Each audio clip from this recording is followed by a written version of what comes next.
a controversial decision by the Japanese government to dump the radiation-contaminated wastewater 100 times higher than the standard into the ocean is generating a lot of heat. With the radiation affecting even the seafood put on the table, our waters as well as our meals seem to be in imminent danger. Today at In Focus, we'll discuss Japan's dumping of radioactive wastewater as well as to forecast whether Korean waters are now put in danger as well.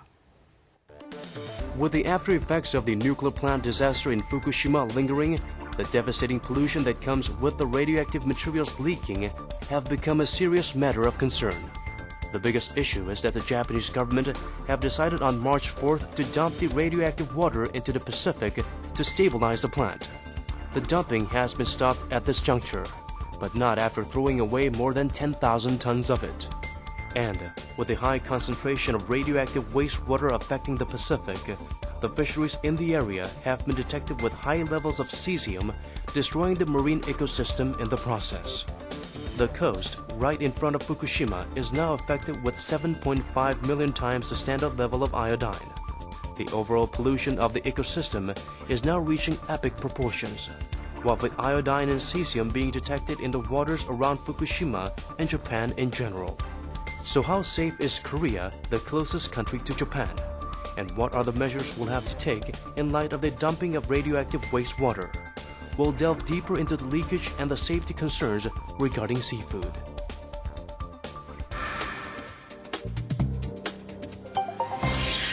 Welcome back. To discuss the issue of radioactive materials, we have two experts in the studio. Sitting on my right is Professor Kim Eun-hee of the Department of Nuclear Engineering at Seoul National University. Welcome to the program. Good to be here. While sitting on my left is Dr. Kang Soo-kyung from the National Fisheries Research and Development Institute. Welcome to the program. Thank you for having me. About 10,000 tons of wastewater has been dumped into the ocean, and all the Japanese government is saying is that it's such a low concentration that it doesn't pose any danger. Is it true in terms of the content of the radioactive materials? Can you just sit and still and don't worry about it? Okay, first of all, I'd like to make it clear that the people in Japan don't have to say it's okay. What they have to do is to give correct data on how much contaminated water has been spewed into the Pacific Ocean up to now, and what the radioactivity level of the water is. Whether it is safe or not is what we can figure out based on those data. Problem right now is that nobody in Korea knows what exactly going on in the nuclear power plant site in Fukushima. Was the water leaked by accident, or was the water dumped under recognition? No matter which one is correct, anyway, we now have two numbers. About 11,000 tons of contaminated water has been leaked into the Pacific Ocean, and they measured the dose level about 1 sievert per hour of dose rate in the air right above the water. Considering that about half a sievert of radiation exposure over a short period of time can increase a long-term risk of cancer, just staying nearby the water is highly risky. Of course, the water is diluted in the vast reservoir of water in the Pacific Ocean, but we cannot feel comfortable because they still have more than 60,000 tons of highly contaminated water in the storage, and the situation is not yet under control. Nevertheless, I would say we in Korean Peninsula are safe, while I cannot guarantee the safety of the people who stay near Fukushima. I see. Well, when it comes to the pollution of the ocean and as a consequence, it's highly possible that the seafood from the ocean is contaminated as well. There are many, worries and concerns, and some people say it's okay. But as an expert, what would you say about the safety of seafood? Yeah, before I mention the safety of the seafood, I might say the marine ecosystem includes the water environment and living resources such as seaweed, finfish, and shellfishes. The plants and animals in the marine environment uptake seawater for respiration and uptake of nutrients. Because of this mechanism, the radioactive materials may accumulate into their body cells, and there might be a possibility of biomagnification, which is the increase in concentration of those materials through the food web. Therefore, subject to the concentration of radioactive materials and half-life of the material, the impact of such materials on marine ecosystem in Japan cannot be ignored in general. And plus, we are living right next door to Japan. Yeah. Causes some worries. But when it comes to the ocean pollution, I think the whole global community shares one body of water, in fact. Then if it's posits such possibility of danger, why did Japan dump the water into the ocean? You have just mentioned the lack of facts or information, but could you give us some possible reasons? Okay. They have poured 100,000 tons of seawater for the last 3 weeks over the heated core and the spent fuel storage to cool them down. Since all of those contain damaged fuel pellets, the water became contaminated with the radioactive isotopes that had escaped from the damaged fuel pellets. Now they have a little space left for keeping the contaminated water on site, and I think they might have no choice other than discharging the water into the nearby sea. Also, the crack they found in a pit of reactor unit number 2 makes another excuse for their spilling the highly contaminated water into the sea. I'm not here to excuse for the action of the Japanese government discharging the water, but the situation is understandable in a degree. What I am concerned of is that they do not inform even the neighboring countries like Korea and China of the progress in their coping with the situation. I want to believe that it is not intentional. We see here just one example of an inefficient bureaucratic system and the extraordinary lack of the Japanese in safety consciousness. I see. So whether it was accidental or intentional, it's still not very clear. But, not clear yet. Yes. So once the water is dumped into the ocean, although it is going to be diluted, we are concerned in which direction that polluted water would move into. So in terms of the current system and how the ocean, the body of water moves, what do you project? The water that started at Fukushima Station runs eastward toward the California coast and then goes to the southward to the equator region, and then turn to westward to the Guam area, and then became to crucial current again to come back to crucial.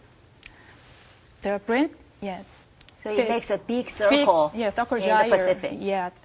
It will take about 2 to 5 years for the water to come to our area. So a branch of such crucial current called Tsushima 1 current can reach near Jeju Island in 2 or 5 years later. So from such a long journey, the radioactive materials will be diluted enough not to give any harmful impact on marine ecosystems. However, seafood produced near the Fukushima area may be different. I see. So the seafood living near the coastal area will not move with the current, making a big circle. Yeah. So let's talk about the safety of the seafood. Sometimes some people say that the body of water in the ocean may not move exactly according to the current system, and the fish might move in different directions. So with all the possibilities, what should we think about or worry about for the future? Okay, it's a really good question. Actually, many people believe they're just the major current systems, but there are 2 possibilities. The first is the mesoscale circulation toward the crucial current from the North Pacific which is moved to Japan again. Yes, so but the proportion of this mixing compared with the major current system will be negligible because of such a short volume of the currents. Another possibility for the concern is the influx of such wastewater through the Tsugaru Strait, which is between Hokkaido and Honshu. However, the strait is so narrow and dominated already by the eastward influx. So is the influx of the wastewater through the Tsugaru Strait, which is between Hokkaido and Honshu Island. But however, Tsugaru Strait is so narrow and already dominated by the eastward influx. So that influx prevents the influx of the wastewater from the west. So all these will provide less probability for the wastewater to get into Korean waters. So even considering the smaller currents that might come and go in this area, there is low possibility that those polluted water will come to Korean side. Waters, yeah. I see. How about the fish? Some fish, as far as I understand, some fish live near the coastline and they don't make a big migration. But do fish always follow the regular pattern of migration? Actually, it's not easy to forecast their movements. But when we consider the migration route of fish species and fishing area by Korean vessel and current system, the possibility we might catch contaminated fish is not so high, actually quite low in Korean waters. Let me show you some examples. First, chum mackerel. There are two separate stocks, which we can say geographically isolated stock between west and east of Japan. So they are not mixing together for mating and they don't migrate each other for feeding. So we call two stocks the Tsushima stock in the west and Pacific stock in the other side. So we use, Korea use only Tsushima stock. So I don't think our chum mackerel have any serious problem to use for food. Okay, let me show you another example, squid. Squid shows a little bit different pattern. So like chum mackerel, there are also two stocks identified. However, very few Pacific chum mackerel may migrate into the East Sea through the Tsugaru Strait. However, they will migrate southward along the west coast of Japan, so not to east coast of Korea. So therefore, there will be a very low chances to be caught by Korean vessel because they mostly stay within the water of Japan. I see. So for Korea, I guess the plant, Fukushima nuclear plant, is located on the other side of the Japanese islands, sort of lessens the possibility that Koreans will consume contaminated seafood. Yeah, but there is one candidate species, which is salmon. So they voyage through the East Sea, Tartar Strait, Soya Strait, and reach the Western Pacific. And they leave the Bering Sea for 3 or 4 years and come back to the East Sea for spawning. Because they migrate to such a long distance, so we might need to monitor the level of radioactive impact in about 3 and 4 years later. Yeah. Let's talk about the radioactive substance in the rainwater. Korea in spring, we have lots of rain water. Recently, there have been several rainfalls, and when we examined the rainwater in Jeju Island, we found about 6 times more radioactive substance. So should we worry about this? Okay, how many times doesn't say anything. The absolute value is about 3 becquerels per liter. Let me explain this way. If we drink 2 liters of water that contains 300 becquerels, not 3 becquerels, 300 becquerels of radioisotopes per liter every day for 1 year, then the radiation exposure will become about 1 millisievert, which is equivalent to the annual dose limit. And the dose limit itself is about 500th of the dose level at which the human body starts to show some meaningful change.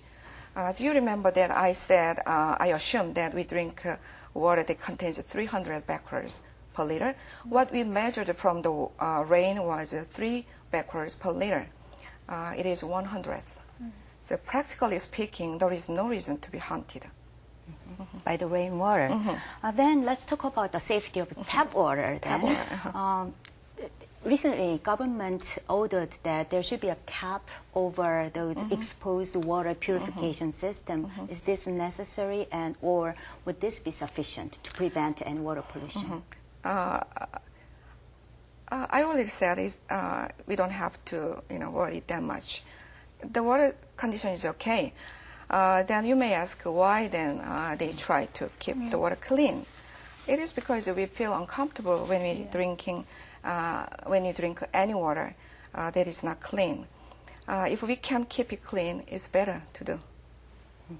So cleaner is better, but Yeah, I right. think the pollution is already there. So it's a matter of how to control to the minimum Just level. be careful and to watch, watching what is going on in the so future. we've been talking about the safety of seafood and safety of drinking water.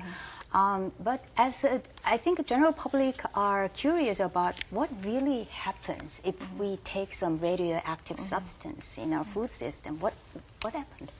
Yeah, if the food is contaminated with radioactive substances and we take in, the radioactive substances will spread into the organs and tissues of the body.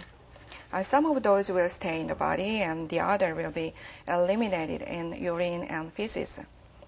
With the iodines, it takes about 4 months to eliminate half of the intake. With the cesium, on the other hand, it takes about 3 months. While they stay in the body, there will be radiation exposure on the inner side of the body. That is why we set the limit on the radioactive isotope contamination level of the food and the water. If we eat any food that is contaminated with the radioisotopes under the limited level of radioactivity, the radiation exposure is under the annual limit again, which is far below, about 10 times below the level that would show any pathological symptom. I see. So now we have to think about what will happen in the future. What happened in Fukushima nuclear power plant, and we certainly hope that those kind of instances will not be repeated.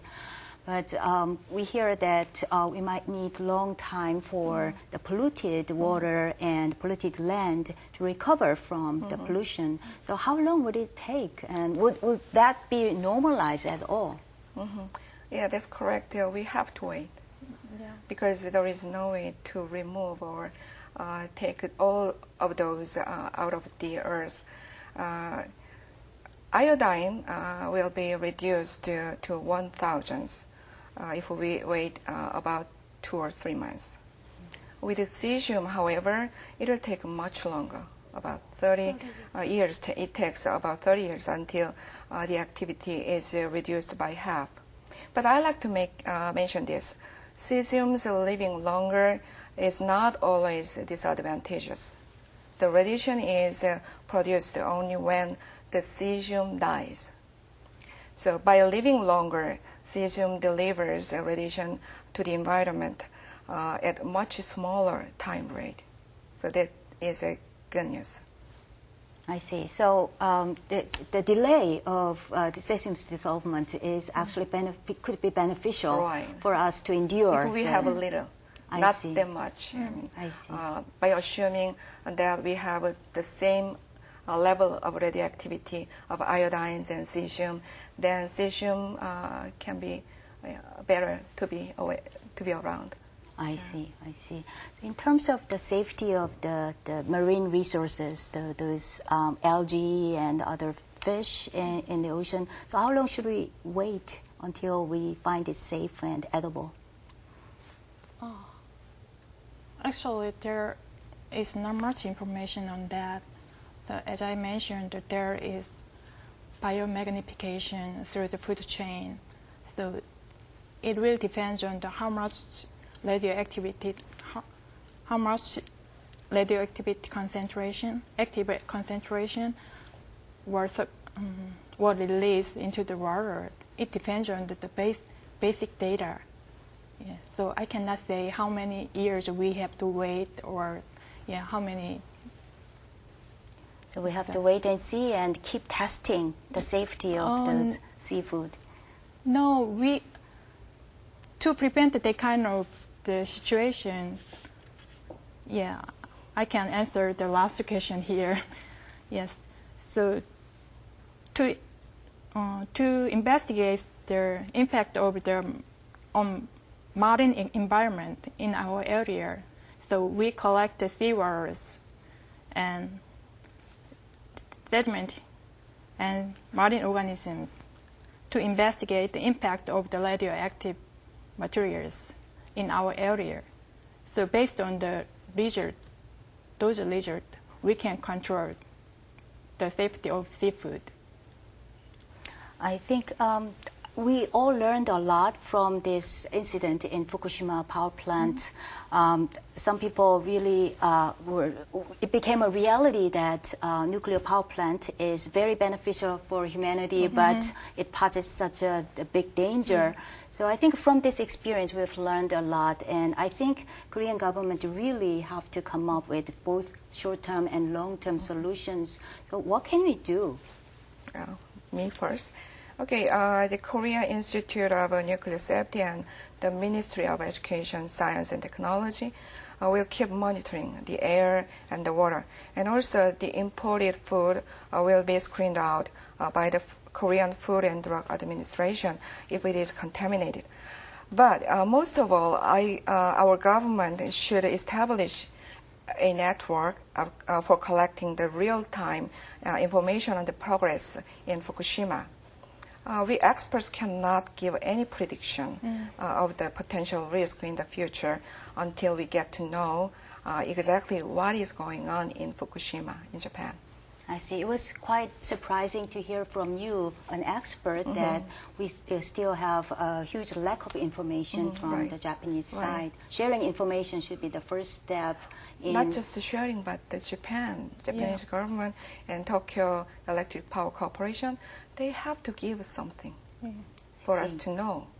And Korea is already known for building big nuclear plant projects overseas. So I think we need to build upon this experience and have more information and more research so that we can prevent such a disastrous accident in the coming years. I know that both of you are quite busy nowadays because of what happened in Japan and its consequences all over the world. I would really like to thank both of you, Dr. Kim Eun-hee and Kang Suk-young, for being here and giving us this valuable information and advice. Thank you very much. Thank you. Okay, thank you.